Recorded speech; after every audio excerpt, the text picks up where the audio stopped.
সিদ্ধান্ত গ্ৰহণ কৰিছিল যে 25 বছৰ কাম কৰি থকা যিসকল চৰকাৰী কৰ্মচাৰী তেওঁলোকে যেতিয়া ৰিটায়াৰমেণ্ট হয় তেওঁলোকক আমি পুৰণি পেঞ্চন আঁচনিৰ দৰেই আমি পেঞ্চন প্ৰদান কৰিম আৰু যিসকলে 10 বছৰ কাম কৰি তেওঁলোকে ৰিটায়াৰমেণ্ট হ'ব লগা হয় তেওঁলোকৰ কাৰণেও আমি পেঞ্চনৰ ব্যৱস্থা কৰিম আৰু পেঞ্চনৰ লগতে তেওঁলোকে ডিএ আদিও লাভ কৰিব আৰু এই নতুন স্কিমটোৰ নাম দিছিলে ইউনিফাইড পেঞ্চন স্কিম তাৰ মানে OPS আৰু NPS দুইটাৰে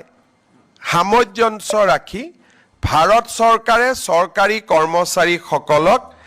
নিশ্চিতভাৱে পেঞ্চন প্ৰদান কৰিবলৈ ইউনিফাইড পেঞ্চন স্কিম আৰম্ভ কৰিছিল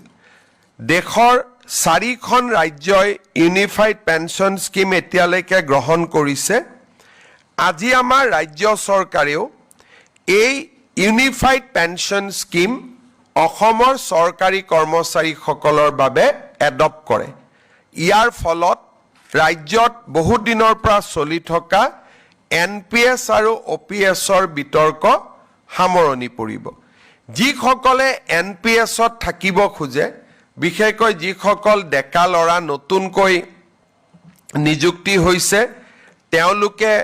NPSতে বেনিফিট বেছিকৈ পাব UPSত কৈও কিন্তু আমি দুইটা অপচন তেওঁলোকৰ বাবে খুলি দিছো যে তেওঁলোকে নিজে বিচাৰিলে NPSতো থাকিব পাৰিব বা তেওঁলোকে UPSতো যাব পাৰিব UPSলৈকে যোৱা মানে তেওঁলোকে নিশ্চিত পেঞ্চন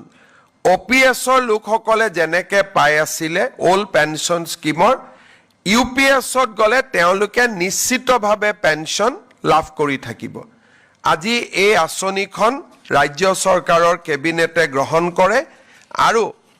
এবছৰৰ ভিতৰত কৰ্মচাৰীসকলে সিদ্ধান্ত ল'ব পাৰিব যে আমি NPSত থাকিম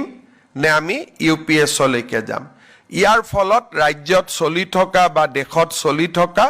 এটা বহুদিনীয়া বিতৰ্কৰ সামৰণি পৰিব বুলি আমি আশা কৰিছো আজি কেবিনেটত কেইটামান আৰু গুৰুত্বপূৰ্ণ আমি সিদ্ধান্ত লৈছো